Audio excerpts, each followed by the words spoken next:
Hello, everyone. Welcome back to the podcast. Today we have Marci here, who is an Instagram friend I connected with virtually.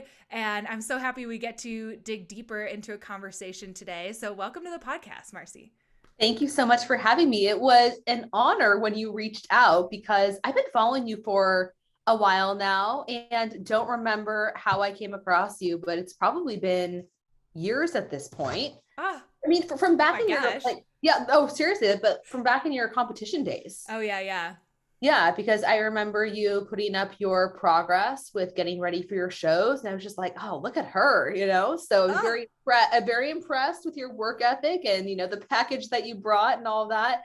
And then now just to see your evolution and kind of like the work that you have been doing, which I have had to do myself to come out of that place, which I know is not easy. So, yeah, I feel like I really resonate with you in that regard, but also when it comes to the spirituality and like what I call the woo woo. So it's funny. I think yes. I told you this when you reached out. It was like, oh, I was thinking about doing my own podcast because I do have one that I do with two other women at this point, but we were in a bit of a transition phase, maybe, I don't know, 4 or 5 months ago, before we brought on your coach, not your coach, your client, Yeah. Katie Crocus, Uh-huh. as our third host. And I was thinking about doing my own podcast, and I wanted to call it something like Muscles and Mindfulness, or I don't know. And then I saw you come out with like a similar name, and I was like, well, can't use that anymore.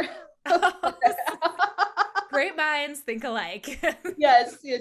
So yeah, we have a lot in common. So it was a Yes. pleasure to be on, or it is a pleasure to be on. Yay. Yeah, I'm so excited. You hit on some main things we're going to dig into today. But before we do, please introduce yourself a little bit to the audience who's listening today. Your story as far back as you want to go, how you became a coach, how you got into the fitness space. Sure. Well, I'll try to keep it as brief as possible because it is very long and convoluted. So I'm almost 38 years old, and I started working out when I was 12.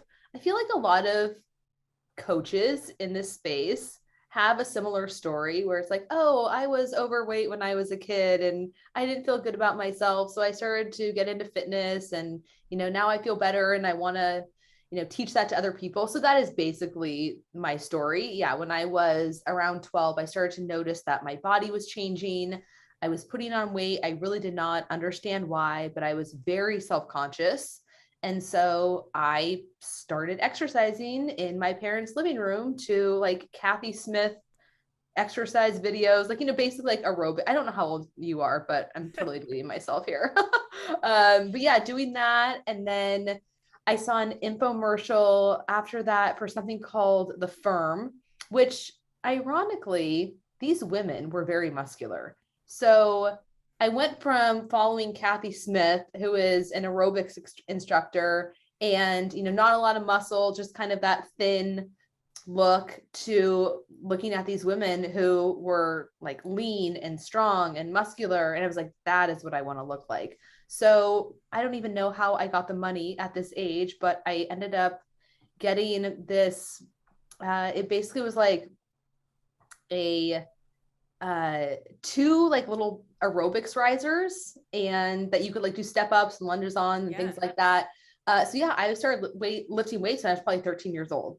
And then, trying to get into nutrition as well, but not knowing anything. So asking my mom for advice, and she's like, oh, do low fat. And then it was like, cut out sugar, and here, like, let's try the cabbage soup diet. So all of the, yeah, right. I saw your face and it's just like, oh, cringe, but she didn't know any better. We're all doing the best we Right. can with the information that we have available to us. So I was just following her lead, and eventually we ended up joining Weight Watchers together. And I lost a decent amount of weight. That was going into my, I think, freshman year of high school, because I definitely was not in a good space. And I wanted to go into high school feeling confident, feeling good about myself. So yeah, started Weight Watchers, ended up losing weight. And that was really, I think, the kind of the foray into getting me more into nutrition and fitness. So really started to weight train after that, probably when I was like 15, started going to the gym, but also doing a lot of cardio. So going to step classes, getting on the Stairmaster, things like that, just following the advice too that I was seeing in the fitness magazines and not knowing any better, just doing the best I could. Yeah, so that's kind of what got me into it. And then I graduated from high school, went off to college, and I will say that's when things got pretty dicey, and I was still following the advice in the fitness magazines, which, if you remember, it's basically like competition prep. So do your 45 minutes of cardio in the morning, then lift weights, come back at night, do more cardio, eat 5 or 6 small meals a day, very low carb, high protein. And I was following it, and I got very lean, but I also had no muscle mass on me. I had not built a foundation. So I looked very, very thin, and definitely developed some disordered habits around food, I would say. Like, I was never anorexic, bulimic, but certainly fell into the whole trap of, clean eating. Like, these foods are good, these foods are bad. Lived off of like sugar-free Jello. I can't believe it's not butter spray, Diet Coke, coffee, gum, that kind of stuff. So yeah, it was a wild ride for sure. But during that time, I had gotten so into fitness that I got my personal training certification, not thinking that I was going to do anything with it. Just, oh, maybe it'll be something that I do, like if I have kids one day and I don't want to work full time or in between jobs. So I graduated from college, went into outside sales, did that for a couple of years, and ended up getting fired from my second sales job, and was like, well, I got to do something. So I guess in the meantime, while I figure my life out, I will go to a gym and start training clients. And I did. And 12 years later, here I am. Well, not doing it anymore because of the pandemic, but I was doing it up until that point, until my gym shut down, which, let's be honest, was a blessing in disguise, because I never really enjoyed the in-person business. It was just kind of one of those things where I fell into it. It was safe. It was comfortable. I didn't know what else I wanted to do. So I just kept doing it. And we were talking about this before we started recording, but I started to build my online business in, I think, 2015, very slowly. It was like a side hustle type of thing, but I'm glad I did, because when my gym shut down, I really had no other option but to go all in with that. So that is where I am now. And now you've got a thriving online business. Now I have a thriving online business. Yes. Yes. And I will say, when I got my personal training certification, I didn't necessarily want to do in person either, but I ended up doing, 3 years of CrossFit coaching in person, and then sprinkled throughout there, plus another year of more traditional personal training. And I do think it is very important to have had that hands-on in-person training experience as a trainer before trying to write like online training programs and assuming how someone might move, Oh, absolutely. That is so true. And I have to think about that with every program that I write. Like, is this going to be a good movement for that person?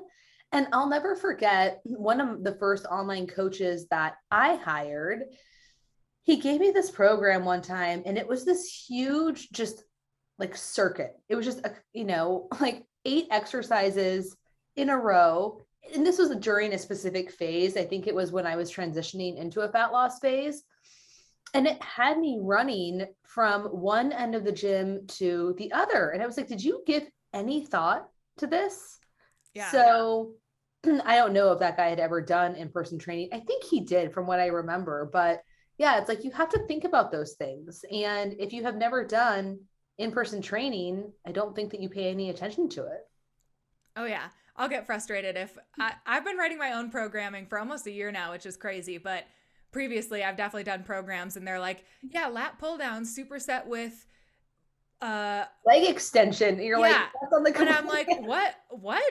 How am I supposed to actually do that and I'm going to be the douchebag at the gym who's like hogging up this whole area? Like, no, I'm not doing that. Exactly. That's so funny. I still write, or I do not write my own programming. I have not followed my own programming. I can't even remember the last time. So I've had someone doing my programs probably since I was 18 years old. I don't think I will ever, because I don't want to think about it. I was definitely like that forever until this past year. So what made you transition? I really wanted to add in, I've been, kind of, you and I have had very similar journeys, I feel like recently, which we'll get into more. But the past year, I've been adding in a lot more intuition with my nutrition. And so I got to a point where I'm like, wow, I still have a lot of shoulds and rules around my fitness now, more so than my food. And so I Mm, want to try to add back in some intuition with my own fitness, but I hmm. didn't feel good like having a coach, having someone else program for me when I know I'm going to check in with myself every day and be like, maybe I'm not going to do that. And then do I have to tell them when I check in that I didn't do that? So I wanted to have Ah. that freedom and flexibility with myself, and because I started doing pole dance, which is a lot of upper body work, okay? And So I am forever on a mission to grow my upper body. So maybe that's what I need to incorporate into pole maybe. dancing. Yeah. Really Yeah, get and into so that I feminine energy. right? And so I really needed that flexibility in a program, and I didn't want to try to explain that to someone else, so I started doing it myself. Yeah, I love that. That's amazing for you. So, and Yeah. I think I am just still in a very, like, I thrive off of structure Yeah. and I will still overthink things. So, even if I was trying to be more intuitive, I would probably still overthink my intuition. Uh, Yeah. So, it's like, I know myself, and there's so many other things that I am putting my attention into, and decision fatigue is a real thing. yes. So I'm like, I'll continue to put it in somebody else's hands. But, the guy who writes my programming, Paul Carter, he is very kind of hardcore. I don't want to say militant. That's not really the right word, but, it's all about the progressive overload. And every time we go in there, we're hitting it hard and we're trying to push for the next rep or higher weight. And, then we're adding intensity techniques. So it's just like, it's a grind. And as someone who has struggled with their health for many years, and whether that's gut health, hormone health, is really pushing my body that hard always the best thing for it? I don't know. I've been doing a lot better since I hired my nutrition coach. We're again talking about this offline, but a couple years ago I went to somebody after probably 10 years of trying to get the answers as to why I felt like hell all the time and had autoimmune conditions, gut health issues, low thyroid, you name it. So I found this nutrition coach, and he basically healed everything within 10 weeks, which was amazing. So I'm like, to go from 10 years of getting the runaround and no answers to never feeling better in 10 weeks, like, it was amazing. So I do feel like because of that, I can push myself way harder than maybe I would have in the past without any repercussions, you know? So that's good at least. Yeah, because you have that foundational health squared Yes. away now. Mm-hmm. Yes. Mm-hmm. Yeah. But yeah, there are many times when I probably, not even probably, I know that I pushed myself too hard when I should not have been. Yeah. So on that note of, checking in with your training program, and now you're like aware of what your intensity maybe can be like today or tomorrow, or what effort you want to put forth in the gym, that Mhm. in itself is huge, because a lot of people don't even know, like, what is my 100%, what is my 10 out of 10 effort, can I give that today, have I eaten well enough, slept well enough to give that today, or what is my body telling me that I need to take it back to like a 7 or an 8? That awareness is huge. It's huge. And I think the only issue with the training program that I'm doing right now is one thing I like about it is it's not as high volume as I would have done in the past. So I've done multiple training programs from different coaches where it's 4 sets, 5 sets of squatting, deadlifting, bench pressing, chin ups, and you're just like exhausted even thinking about it, and then to actually have to go in there and do the work is very taxing. So, what I like about this program is it's kind of more hit, and I don't mean high intensity interval training, but high intensity like lifting where you only focus on one, maybe two hard sets. So you are taking that 1 or 2 sets to all out failure, where it's basically like you cannot do one more rep if you tried. But it's not really like central nervous system demanding lifts. Like we don't do heavy back squats, we don't do heavy deadlifts or benching. It's more bodybuilding type movements. Mm-hmm. So I feel like even though I am pushing myself that hard, I don't just feel like I've like left everything on the gym floor, Yeah. and there have been times where I would do really hard workouts and just be completely wiped out for the rest of the day. And it's like, well, good luck trying to work. Not going to happen. and good luck trying to continuously make progress, because that makes it that much harder to recover, like let alone if you're trying to do that in a diet phase. It's like, what is your body supposed to do with that? Exactly. Yeah. Yes. And Yeah. so that's definitely some discomfort in the gym. And one thing I wanted to ask you about was a post you did recently about being brave and sitting in those moments of discomfort, whether that's taking your nutrition somewhere maybe you don't want to go as well. Can you dig into that a little bit more about what you've been going through lately with your nutrition journey and kind of what you mean by having that bravery to sit in that discomfort? Yeah. So where this really started was 4 years ago in September, really like 4 years ago last week. I think it was the end of September 2017. I was dating someone at the time who was a competitive power lifter.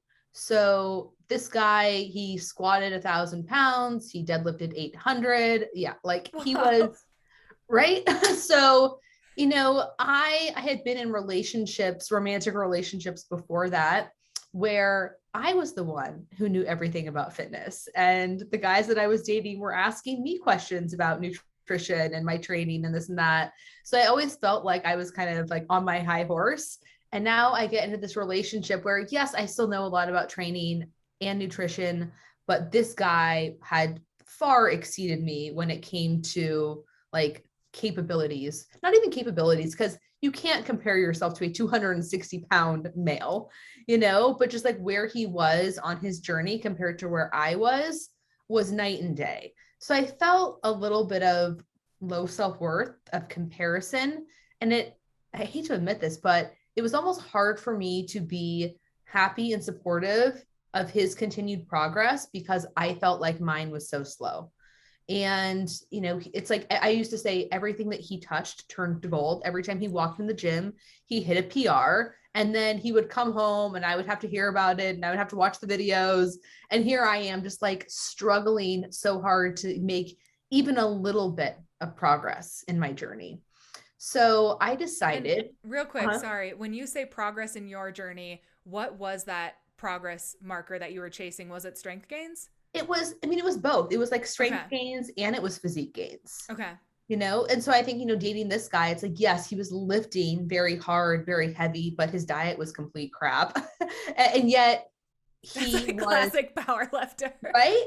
But like, unlike the classic power lifter with like the beer belly and, they're kind of like overweight, like this guy could have gotten on a bodybuilding stage.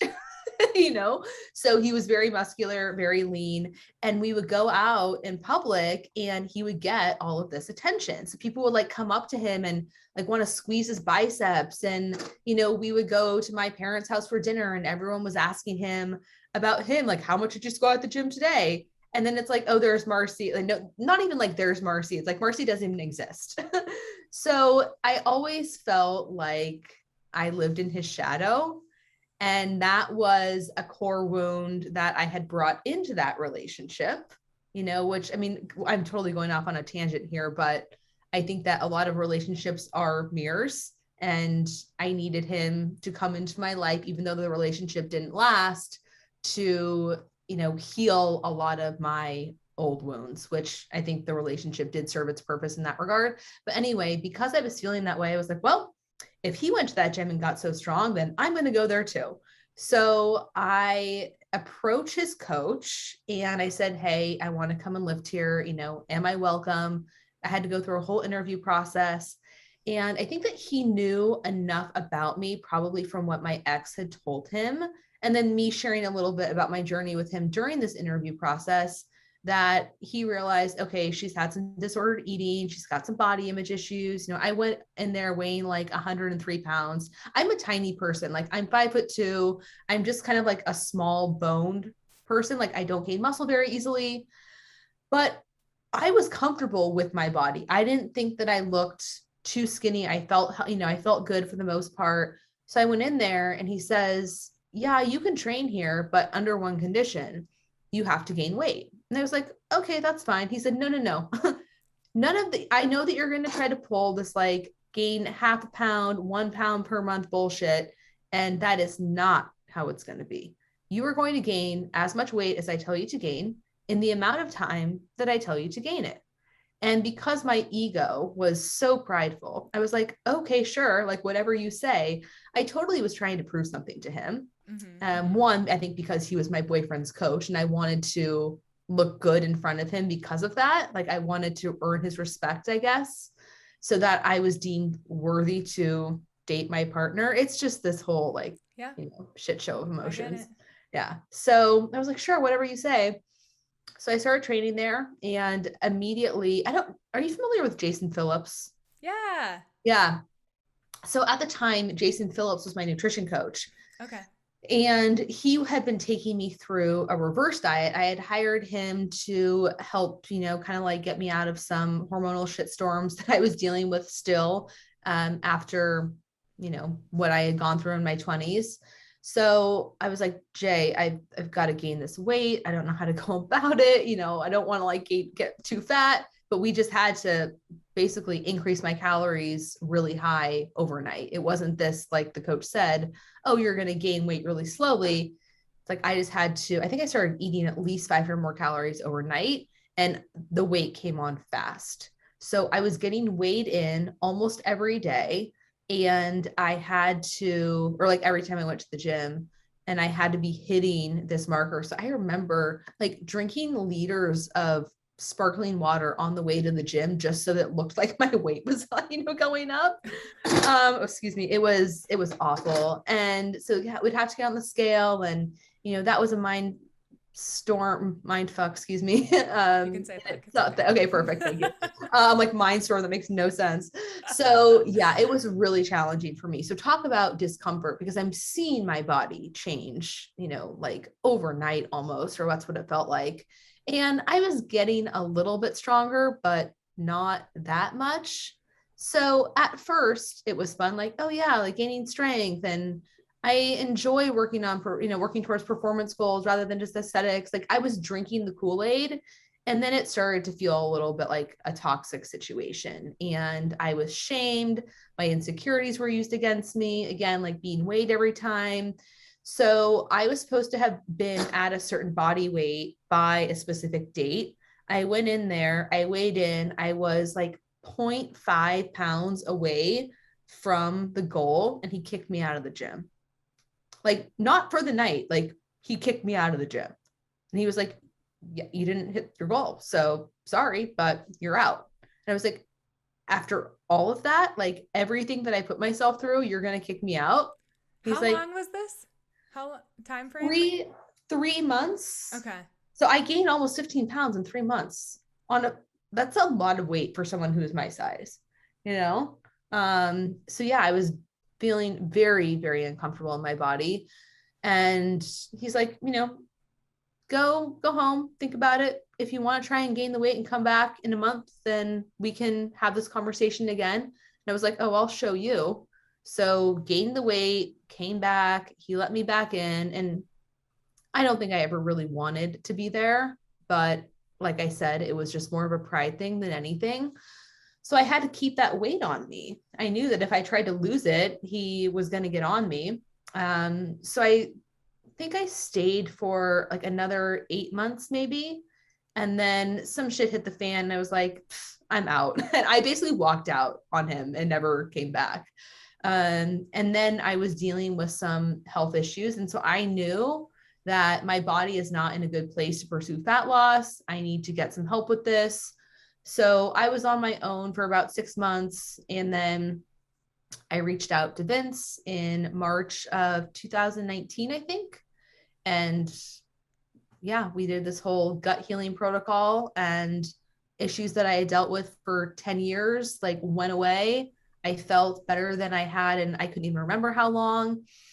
And then he's like, all right, like you basically earned the right to go into a fat loss phase. So I think the good thing about what I had done before that, like sitting in that discomfort, even though I wanted more than anything to lose the weight that I had gained, was it did help my metabolism. My hormones were still a mess, but I think because I had not dieted in so long, that once I did start that fat loss phase, the weight literally melted off. It was incredible. Now, granted, I was like militantly consistent. So That that's just helps. that helps. You know what I mean? Like, so don't get it twisted, people who are listening. You still have to do the work, you still have to be consistent. But I think that coupled with the fact that my metabolism was in a better place to pursue fat loss, it made it a lot easier. So as we went through the process, he's doing these check-ins with me, and just like week after week, like, my body is changing. And he said, do you kind of want to treat this like a competition prep? And I said, yeah, like let's do it. Not that I wanted to actually get on stage. I just wanted to see how far can I really take this? Like what is my body, what is my mind capable of achieving? So yeah, I got down to, I mean, could I have stepped on stage at that point? No, probably not. And I didn't have nearly enough muscle. So, which it's interesting, right? Like you gain all that weight and then you lose it and you realize, wow, You're like, still oh, I should probably do another building phase. I should probably do Yeah. another building phase. Like, Yep. yep. Well, and because I think part of it too was I was doing a lot of like really neurologically demanding work Because you were that training powerlifting that I time was if you training were gaining. powerlifting. Yeah. So that's not necessarily the same as training for like hypertrophy for bodybuilding. Right, Yeah. right. And I mean, there was definitely like a decent amount of accessory work, Okay. but yeah, I still just don't think that I did not put on as much muscle as I thought that I did. Mostly it was body fat. Yeah. So I diet down, and like, don't get me wrong. I mean, like I looked good, but looking back on those pictures, I was like, whoa, I was tiny. I did not have a lot of muscle mass. So we started the reverse process. And I think by now I'm up like almost 10 pounds from when I ended that fat loss phase. So yeah, kind of like sitting in the discomfort again. Not that I'm not like happy with my physique, but I prefer to be a little bit on the leaner side, I will admit. So that was January 2020 when I ended my cut. And now we're, gosh, beginning of October. So more than a year and a half of kind of like reversing and then being in maintenance and knowing that, I wouldn't be ready to go back into another fat loss phase. I probably had not gained enough muscle. But now I feel like, I mean, I hope I've gained at least some. So I would be curious to do another round, maybe after the holidays, just to see kind of like, not because I don't like love myself where I am right now, but just to see what I have built, you know? Yeah. Yeah. So that's Yeah. kind of, yeah, where I am. But it was a long time of just sitting in that discomfort, knowing that that's what I needed, one, to heal my health, but also, and more so now, to know that like, if you really want to diet down and be different than you were at the end of the last cut, then you have to put on some muscle. And you're not going to do that by going back into a deficit every time, you start to see the scale creep up or your clothes start to fit a little bit tighter. Yeah. Thank you for that overview because I think that's a really cool long-term journey of how one person, you, can go through nutrition and fitness over a couple of years. And a couple questions I have, but first I want to just highlight how you said you spent that time gaining and then working on gut health and then you had an easy diet phase. Mm-hmm. I had a very similar situation going into my first contest prep, and people were like, how did you got like a bunch of first place your first show, like how did you do that? And I was like, well, I had trained for a long time beforehand, years. And then before I even decided I for sure want to compete, the first 6 months of that year I spent building, working calories up, gaining weight. I put on like 12 pounds in 6 months or something.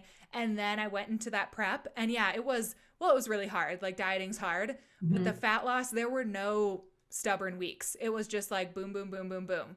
Yep. Because I had Yep. spent that time not just being like, oh, I should eat at maintenance. I'm really scared to, I'm really scared if the scale goes up, maybe tomorrow I'll try intermittent fasting or whatever. It was like, let's see the scale go up a couple pounds every month. That was Yeah. like the focus. And I think that's a huge underrated tool that a lot of women don't utilize because they're busy thinking about that next diet, which I've certainly been there too. There's nothing, bad about that. It's just important to have that awareness of like, if you feel like you're going in circles and you're not actually getting that better physique that you want and building upon it, it's usually because, like you said, you're kind of reaching for that next diet again. Yeah. Yeah. And you haven't done the work, you haven't put in the time to build more of that, what I call the foundation being your muscle. Mm-hmm. And foundation also being, yeah, your Being your hormones. health. And Yeah. yeah, absolutely. So, What huh? What What were were a you saying? couple of things that you feel like really made a big difference on those times, maybe in your 20s when you were really focused on health, and then also before that really easy fat loss phase? Were there some big standout things that you were like, oh, I wasn't paying attention to that, and that made a huge difference on how I feel? How I feel in what regard? Health wise, like gut health and Oh, well, I mean, when I was in my 20s, I was doing everything wrong. I think what I was doing in my 20s is the reason that I developed my autoimmune disease. So, because I remember it was my junior year of college, the week after Memorial Day weekend, and I had been on a houseboating trip, and I came home and I was like, I'm like really itchy. Like, what's going on? Is it maybe because I haven't showered in 5 days because I was on a houseboat? So I just assumed, oh, I'll take a shower, I'll get clean. The itching's going to go away. I like itched myself to sleep that night. And I was like, what is going on? This is so weird. I woke up the next morning covered in these red splotches, which kind of looked like poison oak. And it would have made sense because I was out in the woods, a little bit. And a lot of other um, kids who had also been on the trip were coming home with poison oak. So it's like, oh yeah, that's probably what it is. Go to the health center. That's what it was diagnosed as. They gave me cortisone cream and it was just getting worse and spreading and spreading. It's like, what is going on? So I went to the ER and they said, oh, you probably have psoriasis, which is an autoimmune skin disease.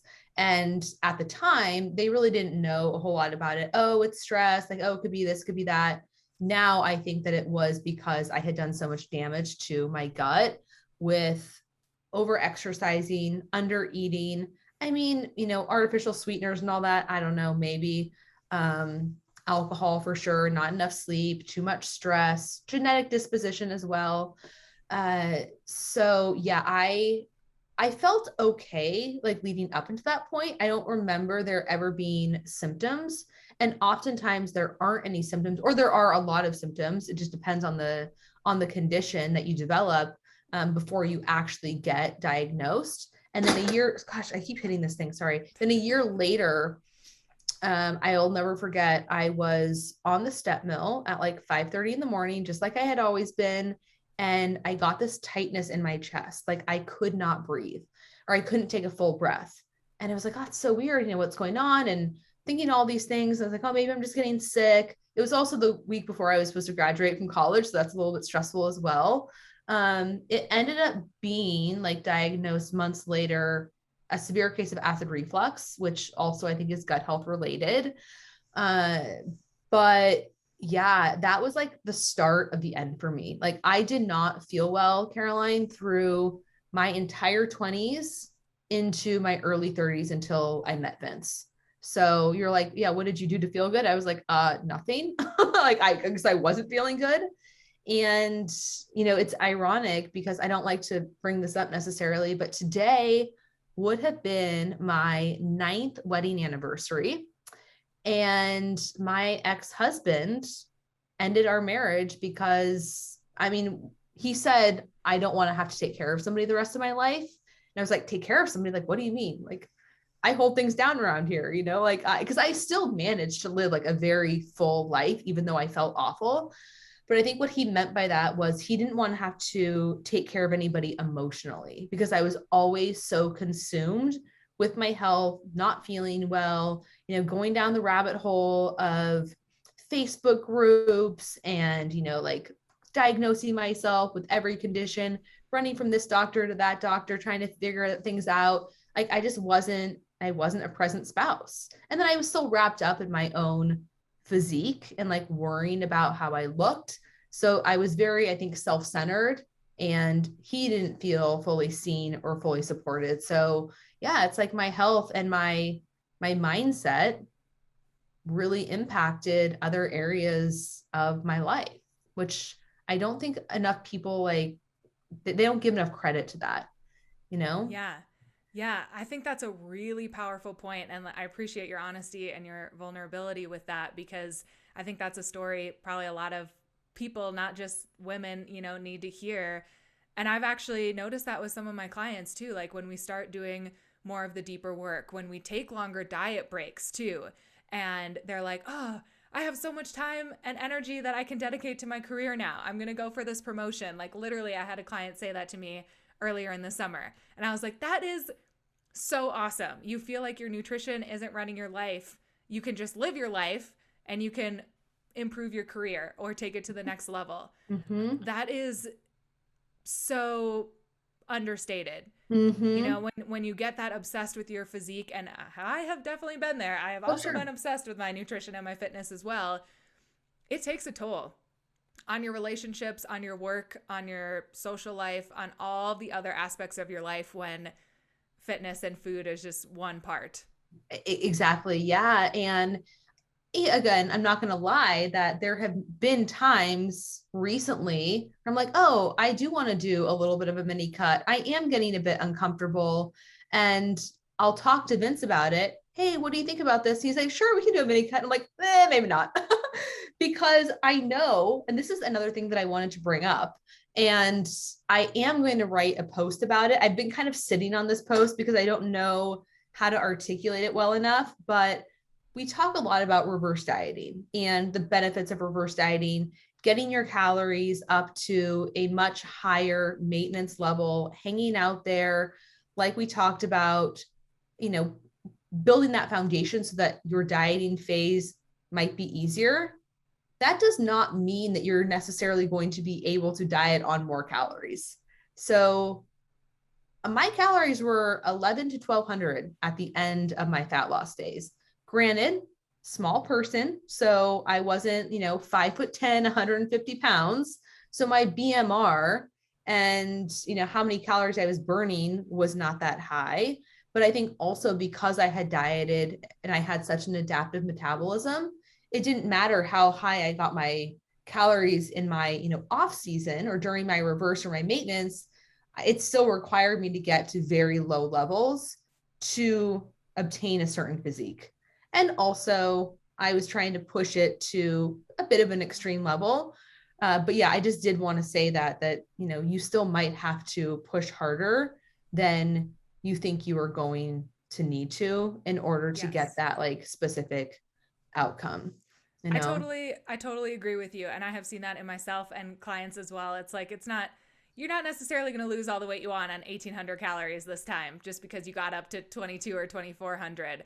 Mm-hmm. But I will also say that your body is still going to be better prepared to Mm-hmm. handle the stress of that diet phase, to feel safe enough to release body fat, to recover from your workout still with a little bit less fuel. So it's like, it's pros and cons like anything else, right? Mm-hmm. Yeah, I agree. And where I was going with that is when I do consider, do I want to start a fat loss phase again? It's like, oh, I remember how awful I felt at the end of it. For the majority of the time, I felt really good. I went to Europe. I was making progress being in Europe for 10 days. It wasn't until the very end where I really had to push, calories got low. And it was a 9-month dieting phase. Like, yes, I took periodic breaks here. I had some refeeds, so it wasn't that miserable. And but still, like, I did have to push very hard. And thinking back to where I am now, or where I was in terms of my business and what I had going on, and where I am now, what I am trying to energetically hold, it's night and day. And so to think, do you want to have that brain fog? Do you want to have that fatigue when you are trying to support the amount of people that you are, create content, continue building this business, you know, host a podcast, be on other people's podcasts? Like, I wasn't doing as much of that during that time. So is it worth it? No, I don't really think it is. And then also, like we were saying, you're not as present just in your life. And I think that there's something to be said for that. Yep. So, And yeah, diets, calorie deficits, they will always exist. they you will can always you can exist. always just decide to do one next year instead. like Yes. and in the meantime, you're just going to enjoy it and be Yeah. able to take care of yourself more. Like, Yeah. we also a lot of times often get wrapped up in that, like, well, I should do it now. Like, if only I looked better right now. I really need to lose those 5 pounds right now. It's like, that is so, it's kind of Well, irrelevant when you think of it. yeah. And the spiritual side of me, and I've written a post about this before, saying something along the lines of whatever feeling you are wanting to feel when you are at X goal, that feeling is available to you right now. You Yes. can feel confident, you can feel alive, you can feel fulfilled, whatever the case may be, right in this very moment, if you choose it. And just Mm-hmm. because you lose the 5 pounds or you have shredded abs doesn't necessarily mean you are even going to feel that way. And oh, by the way, it's fleeting. So that was the other thing that I mentioned. I don't know what post it was that you read about the discomfort, but I wrote one the other day about losing the last 5 pounds, usually is not worth what it takes to get there. And I truly believe that's the case, because you like what you see for about, I don't know, a couple days, and then you come back down to baseline, and it's almost like you move the goalpost. Oh, well, I Yes. got here and now that's not enough. I could be a little bit leaner. I could be a little bit more muscular. It's like, you're always going to be, I mean, until you start to change your mindset. Yeah, it can be difficult to just be like appreciative of where you are in the present moment. Yeah, I love that you brought that up. And that's what I really put into the free workshop I created recently that's about going beyond willpower and motivation and really thinking about your beliefs. Because oftentimes we, kind of like we were talking about at the beginning of the episode, we think we have to do more. We think we just have to push harder. When if you're constantly moving the goalposts and trying to push yourself to that next level, do more, lift heavier, diet harder, do more cardio, you're never really going to be happy if you don't connect to, like, what are you actually trying to create? What are you actually after? What do you Mm-hmm. actually want? Not the losing the 5 pounds. What is beyond that? What do you actually want? And this is, just honestly another benefit of taking more time between diets and at a maintenance phase, because it can be hard to work on some of those deeper limiting beliefs in your relationship with food while you're in that kind of restrictive mentality, Mm. because you can't get away from that. If you want to diet, you're going to have to restrict at some point. So, like, taking your maintenance phase to also consider, like, what do I want my relationship with food to look like? What do I want to think about my body on a daily basis? How can I start to create more of that right now so that it doesn't always feel like I'm chasing it? And kind of like where it sounds like you're at and where I feel like I'm at is I'll go into a next diet when I feel like I just kind of want that little bit of an extra challenge, not because I think it's going to provide happiness or anything like that. Exactly. And I remember before I went into that fat loss phase a couple of years ago, it had been a very long time before or since I had been in a dedicated one working with a coach. I had always been able to just kind of lose weight effortlessly without really thinking about it, which I know people are going to be like, screw you. But it would like naturally come off. And so I almost felt like out of integrity for a while when I was coaching fat loss clients, because I was like, this stuff is really easy for me. but I haven't been in a fat loss phase for a really long time. So I don't remember what it feels like to be really restricted, not restrictive, but to have to be consciously thinking about what I am eating and, like not having a little bit more of this and like, making sure that I get my movement in. Like I did that anyways, but yeah, I had not been in a dedicated fat loss phase where I was in that mindset. So I kind of did it also. I mean, one, yes, I wasn't comfortable where I was, but two, if I'm going to be coaching fat loss, which I know how to coach, I want to prove to myself that, or I want to feel what my clients are feeling. Yeah. I guess is what I'm trying to say. And so now, almost 2 years out of it, it's like, all right, let's sharpen the skills a little bit. And yeah, because I want the challenge, like you said, not because I think my life is going to be better, I'm going to be any more worthy. In fact, my quality of life likely will not be as good. Right. And to get back to your point about, focusing on like your relationship with food, your relationship with your body, but also what do you want within your life when it comes to your career, your relationships? And oftentimes when we're always in that dieting mindset and we can only think about food and our workouts and what our body looks like, we don't have that capacity or that energy to really give our full attention to those other things in our life that are going to fulfill us so that we don't focus as much on our body. It's like, I'm too busy building my business and supporting other people and fulfilling my purpose and my passion to even care as much. Not that I'm like letting myself go by any means. Like I still do what I need to do to maintain where I am, to push myself, to feel good, but it's just not the end all be all anymore. It's almost like that flows in both directions. Cause kind of like what you're saying, I feel like is you're picking up fulfillment from other areas of your life that you feel like are thriving, and it kind of flows into your body. And you're like, you know what? I do feel strong and healthy right now too. And kind of, I think that happens both ways. Like when you're feeling really in love with yourself, when you're feeling confident and comfortable in your body, it allows you, like we were talking about, to give more energy to those other areas of your life as well. So it's kind of like that two-way street of, just like you mentioned previously too, of that energetics and like, where is your energy flowing? Starting to be aware of that and really take care of it in not just your food and fitness, but everything that's important to you, everything that's a priority to you. Yeah.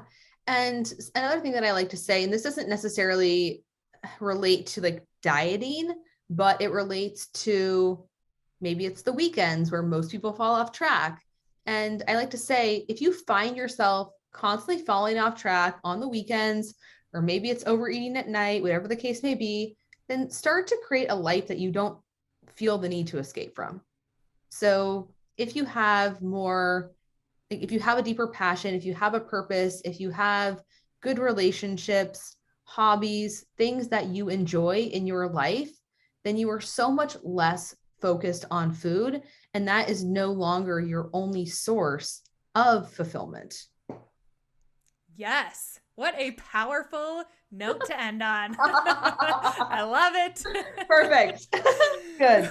No, Good. This was awesome. I think we only went over like one of the topics that I wanted to touch on and just kept going, which is round two. The sign of a great podcast. I love it. I really appreciate you being here for My all pleasure. of your wisdom and your life experience that you've shared. And I'm sure people are going to want to connect with you. So where is the best place for people to find you, to learn more? Yeah, all of my content is on Instagram at Marci Nevin. That's where I spend my time. I do have a podcast that I do with two other women called Decades of Strength. I mentioned earlier, Katie Crocus, who is your client, is one of our co-hosts. So that's a really cool thing that we're doing. So yeah, Apple or iTunes and Spotify, Decades of Strength. So those are the two places. Awesome. Yeah, definitely give Marci a follow. Her content is fire, like we talked about. And again, thank you so much for being here. This was a really fun conversation. Oh, my pleasure. Thank you for having me. It was an honor. I'll talk to you soon. Bye, guys. Bye.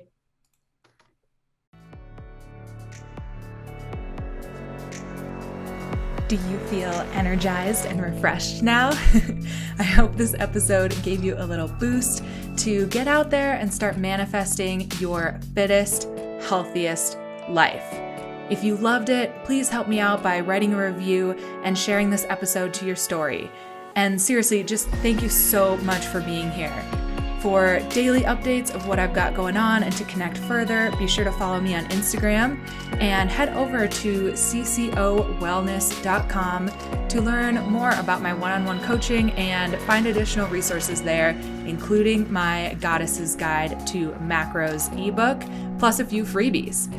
And remember, you are strong, you are capable of achieving anything you desire, and you are worthy of all your wildest dreams.